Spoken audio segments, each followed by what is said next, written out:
शादी के बाद विदाई का समय था।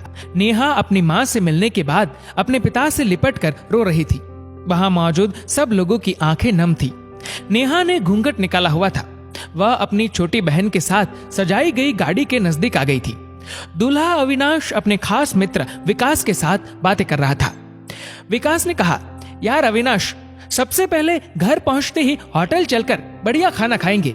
यहाँ तेरे ससुराल में खाने का मजा नहीं आया।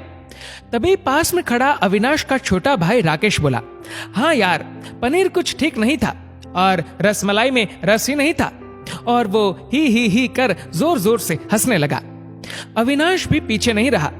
अरे हम लोग होटल चलेंगे, जो खाना है खा लेना। मुझे भी यहाँ खाने में मजा नहीं आया, रोटियां भी गर्म नहीं थी।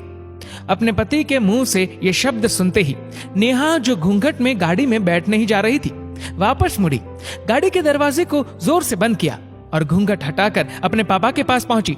अपने पापा का हाथ अपने हाथ में लिया और बोली, मैं ससुराल नहीं जा रही पिताजी, मुझे ये शादी मंजूर नहीं। ये शब्द उसने इतनी जोर से कहे कि सब लोग हक्के बक्के रह गए।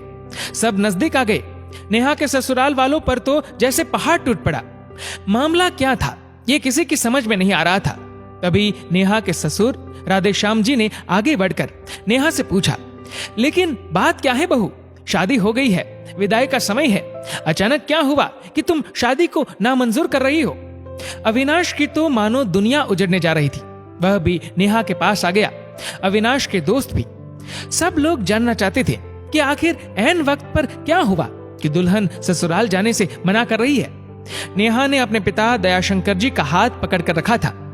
नेहा ने अपने ससुर से कहा, बाबूजी, मेरे माता पिता ने अपने सपनों को मारकर हम बहनों को पढ़ाया लिखाया व काबिल बनाया है। आप जानते हैं एक बाप के लिए बेटी क्या मायने रखती है। आप व आपका बेटा नहीं जान सकते क्योंकि आपकी कोई बेटी नहीं है। नेहा रोती हुई बोले जा रही थी। आप जानते हैं मेरी शादी के लिए वह शादी में बारातियों की आवाभगत में कोई कमी न रह जाए, इसलिए मेरे पिताजी पिछले 1 साल से रात को 2-3 बजे तक जागकर मेरी माँ के साथ योजना बनाते थे। खाने में क्या बनेगा, रसोईया कौन होगा। पिछले 1 साल में मेरी माँ ने नई साड़ी नहीं खरीदी क्योंकि मेरी शादी में कमी न रह जाए। दुनिया को दिखाने के लिए अपनी बहन की साड़ी पहनकर मेरी माँ खड़ी है। मेरे पिता की इस 150 रुपए की नई शर्ट के पीछे बनियान में 100 छेद है। मेरे माता पिता ने कितने सपनों को मारा होगा, ना अच्छा खाया ना अच्छा पिया। बस एक ही ख्वाहिश थी कि मेरी शादी में कोई कमी न रह जाए। आपके पुत्र को रोटी ठंडी लगी, उनके दोस्तों को पनीर में गड़बड़ लगी व मेरे देवर को रसमलाई में रस नहीं मिला।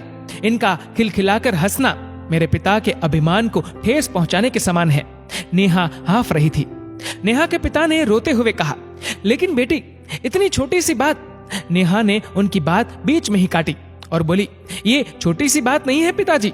मेरे पति को मेरे पिता की इज्जत नहीं। रोटी क्या आपने बनाई? रसमलाई, पनीर, ये सब कैटरर्स का काम है। आपने दिल खोलकर व हैसियत से बढ़कर खर्च किया है। कुछ कमी रही तो वह कैटरर्स की तरफ से है। आप तो अपने दिल का टुकड़ा अपनी गुड़िया रानी को विदा कर रहे हैं। आप कितनी रात रोएंगे क्या मुझे पता नहीं।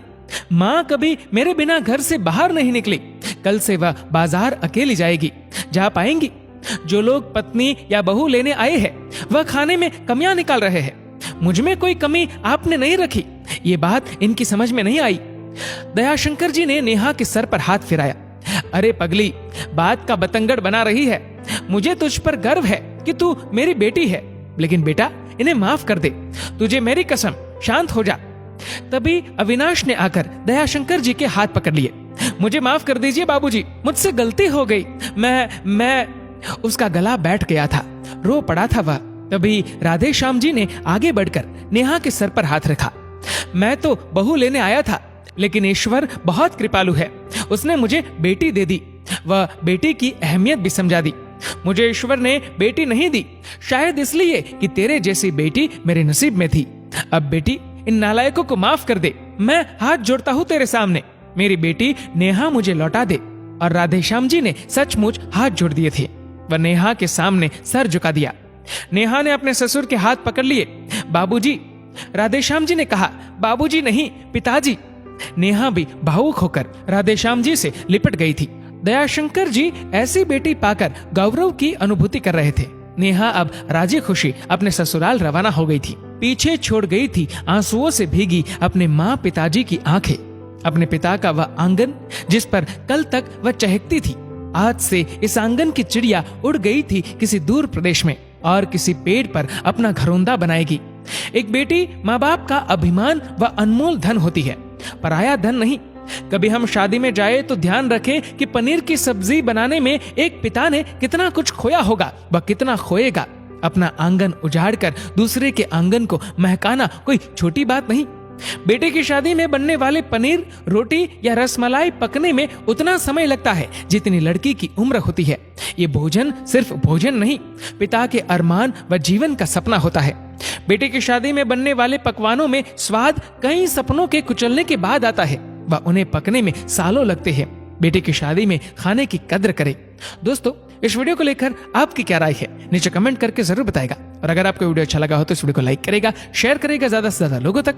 और ऐसे ही और भी इंस्पिरेशनल वीडियोस के लिए सब्सक्राइब करें हमारे यूट्यूब चैनल को और फेसबुक पर फॉलो करें हमारे पेज को। धन्यवाद।